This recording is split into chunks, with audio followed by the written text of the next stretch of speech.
como estamos de pie, les invito que vayan conmigo en el Evangelio de Juan.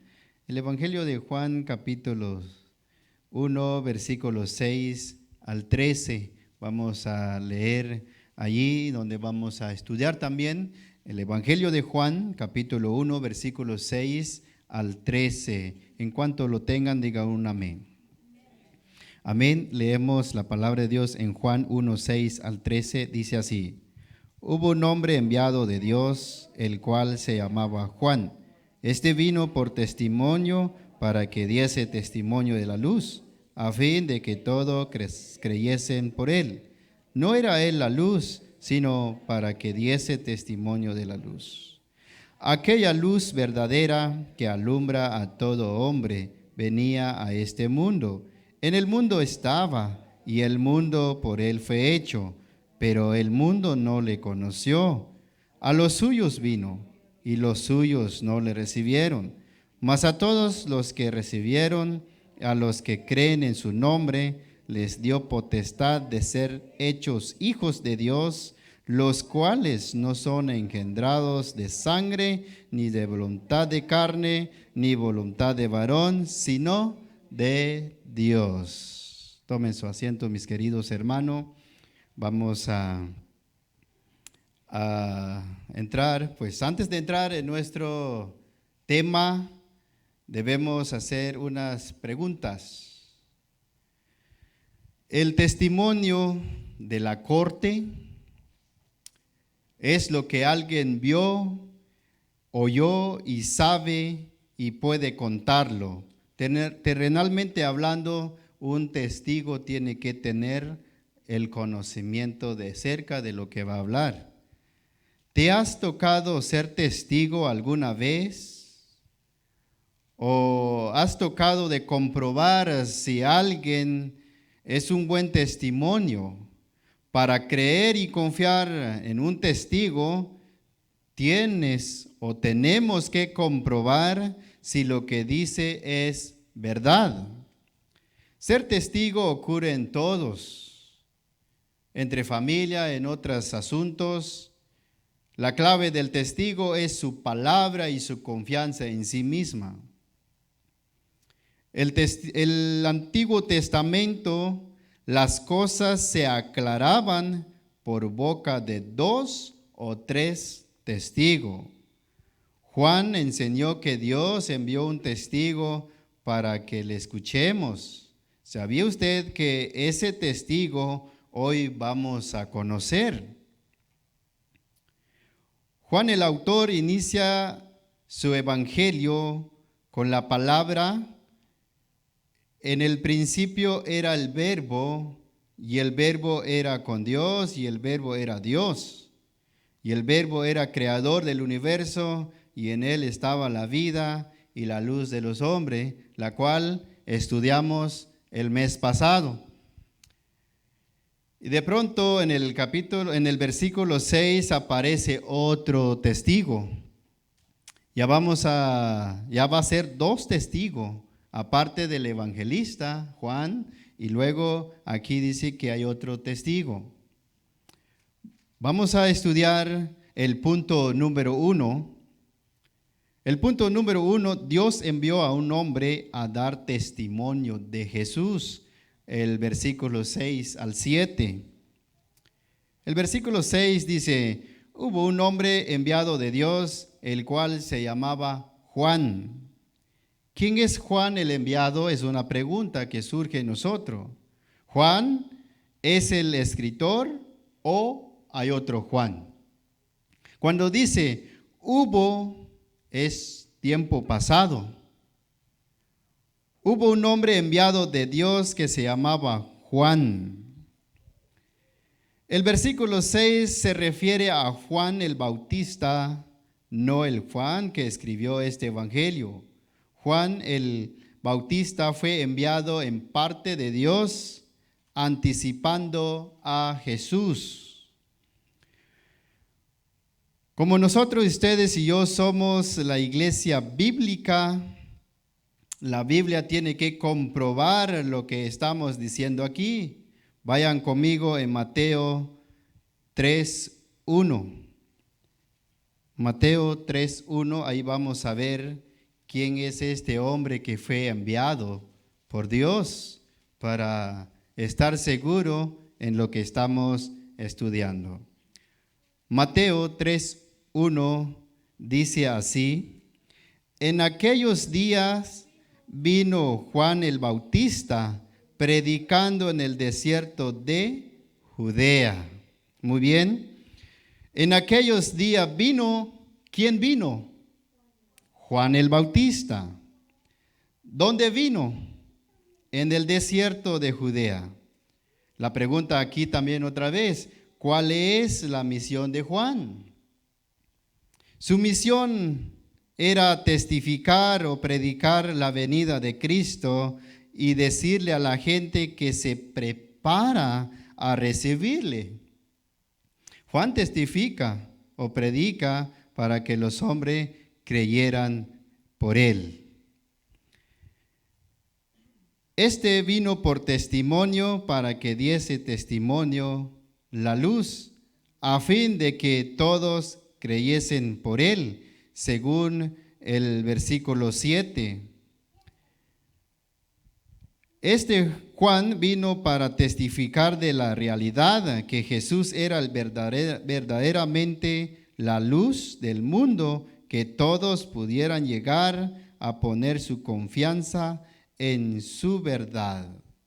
Ya vimos que Juan es el Juan el Bautista, no es el Juan escritor del Evangelio. Así que regresemos al pasaje donde estábamos para seguir desarrollando qué es la misión de Juan. Según el versículo 8, el testimonio no constituye a la luz.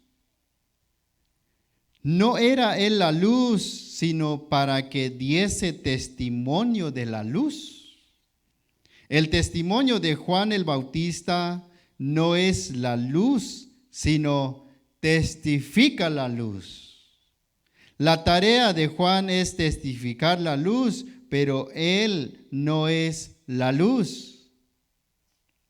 Juan era uno como cada uno de nosotros. Actualmente somos la luz, pero nosotros no proveemos la luz. Así era Juan el Bautista, simplemente testifica la luz, pero él no provee la luz. Esa misma luz que testifica Juan, testificamos nosotros hoy en tiempo a los hombres que no han conocido esa luz. Somos la luz, pero el que alumbra en nosotros es la luz. Nosotros no proveemos luz, sino luz es Cristo Jesús, el que mora ya en nuestro corazón. Si Juan hubiera tratado de atraer la atención de los demás hacia sí mismo, habría sido infiel a la tarea que le había sido encomendado. Veamos la respuesta de Juan a los sacerdotes y levitas en el mismo capítulo Juan 21 y 23, para que demos cuenta que Juan no es fiel a la tarea, siempre él va enfocándose al Señor Jesucristo. Juan 1, 21, 23, y le preguntaron: ¿qué pues? ¿Eres tú Elías? Dijo: no soy. ¿Eres tú el profeta? Y respondió: no. El versículo 2, le dijeron: pues, ¿quién eres? Para que demos respuesta a los que nos enviaron. ¿Qué dices de ti mismo? El versículo 23, dijo Juan: yo soy la voz que clama en el desierto, enderezad el camino del Señor, como dijo el profeta Isaías. O sea, Juan el Bautista ha sido ya profetizado por Isaías. Juan enseñaba a los demás hacia Jesús, no en él mismo. Punto número 2. Dios define a Jesús como la luz verdadera que vino a los hombres. Versículo 9 al 11. Versículo 9 al 11, vamos a analizar el versículo 9, dice, aquella luz verdadera que alumbra a todo hombre venía a este mundo. La luz verdadera vino al mundo para alumbrar. A lo largo de la historia de la humanidad, registrado en el Antiguo Testamento, muchos líderes pretenden ser guía y salvador, pero no han podido. Pero el que testifica Juan, sí, es verdadera luz y guía y salvador. Cuando el texto dice que alumbra a todo hombre, esto no significa que cada persona haya recibido un conocimiento interior tocante a Cristo. Tampoco significa que todos los hombres hayan oído acerca del Señor Jesús. Más bien significa que la luz resplandece sobre todas las personas sin distinciones de nacionalidad, raza o color. Significa también que resplandecer sobre todos los hombres, el Señor Jesús se ha revelado a los hombres en su verdadero carácter. El verdadero carácter por su venida al mundo como el hombre perfecto ha mostrado cuán imperfectos son los hombres. La luz verdadera revela al hombre cómo es el hombre en realidad. El hombre sigue las tinieblas de este siglo, ama más y obedece al gobernador de este mundo y no quiere saber acerca de la luz verdadera. La luz verdadera era el Creador que se acerca a los hombres. Versículo 10. En el mundo estaba y el mundo por él fue hecho, pero el mundo no le conoció. Desde el momento de su nacimiento en Belén hasta el día en que volvió al cielo, él estaba en el mismo mundo en el que ahora vivimos. Él había dado origen de este mundo y era su verdadero dueño. En lugar de reconocer como el Creador, los hombres pensaron que era un solo hombre como ellos mismos. Le trataron como un extranjero. La luz verdadera vino a los suyos y los suyos le rechazó. Hermanos míos, al ver y analizar bien estos dos textos, que el 10 y el 11, estos versículos se refiere el pueblo de Israel. Ellos lo vieron como un simplemente hombre nacido en una mujer e hijo de un hombre carpintero. Vayan conmigo en Mateo capítulo 13, versículos 54 al 56.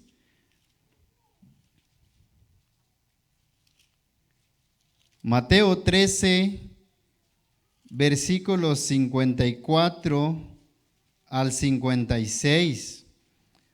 Vamos a ver cómo la gente o su propio pueblo veía.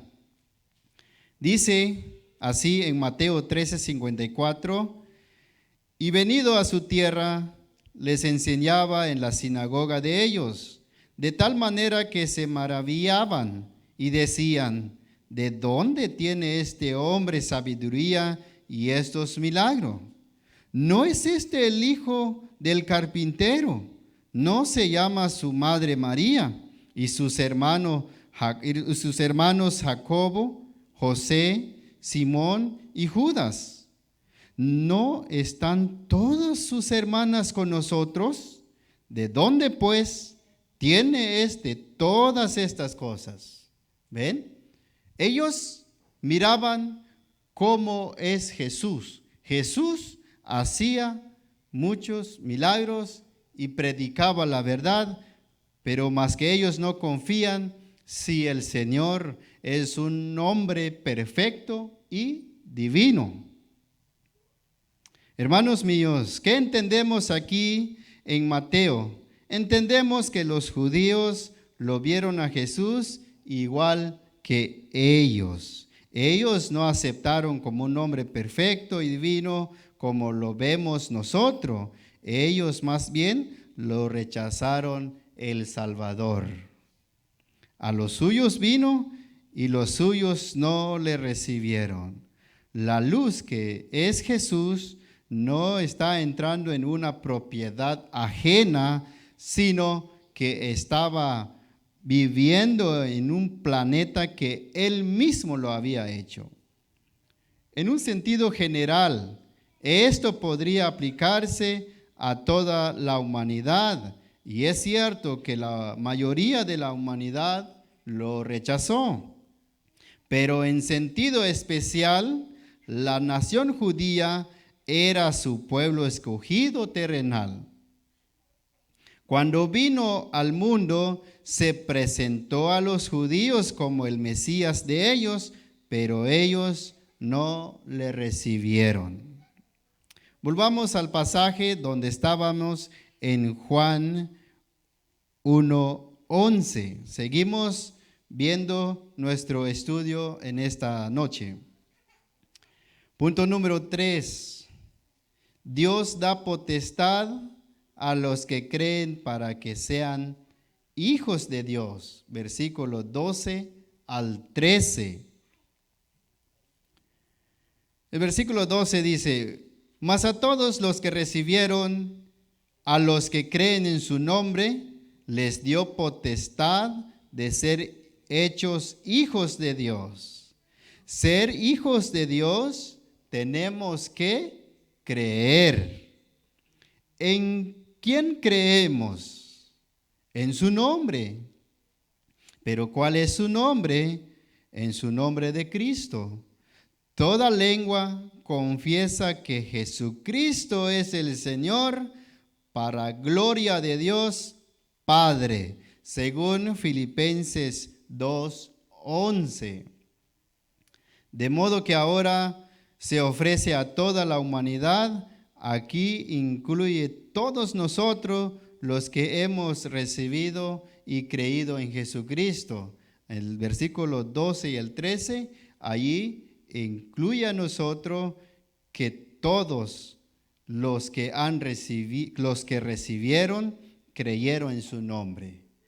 Ya no es únicamente para su pueblo, sino es para toda la humanidad, pero es todo únicamente los que creen en su nombre.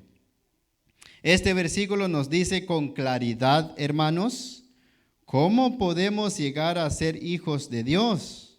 No es por las buenas obras, ni por membresía en ninguna iglesia, ni haciendo lo mejor de nuestra parte, sino más bien recibirle y creyendo en su nombre. Entonces, si nosotros recibimos y creemos en su nombre, llegaremos a ser hijos de Dios. Ser hijos de Dios es ser engendrado por la voluntad del Padre. Versículo 13. Dicen: los cuales no son engendrados por sangre, ni de voluntad de carne, ni de voluntad de varón, sino de Dios. Así que para llegar a ser hijos de Dios, es necesario ser engendrado por la voluntad del Padre. Para llegar a ser hijos de Dios, en un sentido físico, uno ha de nacer. Eso es lo que debemos pensar físicamente. Cuando alguien nace, cuando alguien ser hijo de una familia, ha de nacer. Del mismo modo, para llegar a ser hijos de Dios, uno ha de tener un segundo nacimiento. El segundo nacimiento tiene que ser una obra regenerado por el Espíritu de Dios. No es un nacimiento natural, no de sangre, no puede ser producido por ninguna cantidad de energía carnal. Simplemente es por la voluntad de Dios. Tampoco puede venir en el fruto del esfuerzo intelectual ni de voluntad de varón, sino es de Dios la respuesta de enviata de Dios a nuestra fe en su Hijo Jesucristo. Eso es llegar a ser hijos de Dios. En momento que ustedes y yo aceptamos a Jesucristo en nuestro corazón, la respuesta inmediatamente de Dios acerca de nuestra fe, llegamos a ser hijos de Dios. Vamos a concluir en esta noche. Hermanos míos, ¿ustedes creen que son hijos de Dios? Es una pregunta que nosotros debemos hacer. Porque hay muchos en nuestros tiempos pretenden ser hijos de Dios, pero no han entendido qué es ser hijo de Dios. Ellos piensan porque son parte de la creación, creen ser hijos de Dios. Ellos y nosotros somos muy diferentes. Ellos son parte de la creación y nosotros somos parte de la creación también, pero hemos nacido de nuevo. Desde entonces nosotros pensamos para llegar a ser hijo de Dios tenemos que tener a Cristo en nuestro corazón. De otra forma no se puede, por más que somos la creación de Dios, pero no quiere decir que nosotros somos hijos de Dios, sino tenemos que tener un nuevo nacimiento. Pero si ustedes dicen, bueno, un momento, hermano Tomás, con mucho gusto podemos resolver. Quizás ustedes preguntan, ¿cómo puedo llegar a ser hijo de Dios? Bueno, la respuesta es simple, según Juan, que acabamos de estudiar. Si recibes el mensaje de Dios y crees en el nombre de Cristo, eres engendrado. Entonces eres hijo de Dios. Porque Cristo es la voluntad de Dios, Él nos engendró para tener un nuevo nacimiento y una nueva criatura. ¿Cuál es el mensaje que debo recibir? A veces tenemos dudas también acerca de eso. ¿Cuál es el mensaje que debo recibir? Podemos anotar en todos los mensajes que predicamos, pero muchas de las veces no entendemos los puntos principales. ¿Qué es lo que debemos recibir? El mismo que predicó Juan el Bautista en el desierto. ¿Y cuál es? Bueno, Juan 1:29 dice, el siguiente día vio Juan, el siguiente día vio Juan a Jesús que venía a él y dijo, he aquí el Cordero de Dios que quita el pecado del mundo. Si ustedes y yo creemos que Jesucristo es el Cordero de Dios que quita el pecado, entonces somos hijos de Dios. Ya hemos sido libres del pecado. Es fácil de llegar a ser hijo de Dios, solo creemos que Jesucristo es el Cordero de Dios y que quita todo el pecado, llegamos a ser hijos de Dios, pero hay que aceptarlo en nuestro corazón. Si solo la imaginación, El Señor no funciona. Tenemos que confesar para que esto sucede, que tenemos que confesar que Jesucristo es el Señor.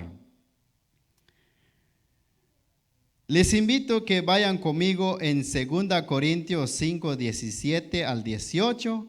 Con esto culminamos, queridos hermanos, leyendo esta hermosa lectura, lo que hemos mencionado, lo que hemos citado, y esta lectura nos va a confirmar que lo que hablamos es bíblico. Fuera de la Biblia nosotros no podemos decir. Dice así en 2 Corintios 5, 17, 18, dice: de modo que si uno está en Cristo, nueva criatura es. Las cosas viejas pasaron, he aquí, todas son hechas nuevas. Y todo esto proviene de Dios, quien nos reconcilió consigo mismo por Cristo y nos dio el misterio de la reconciliación. Amén. Palabra de Dios, oramos, mis queridos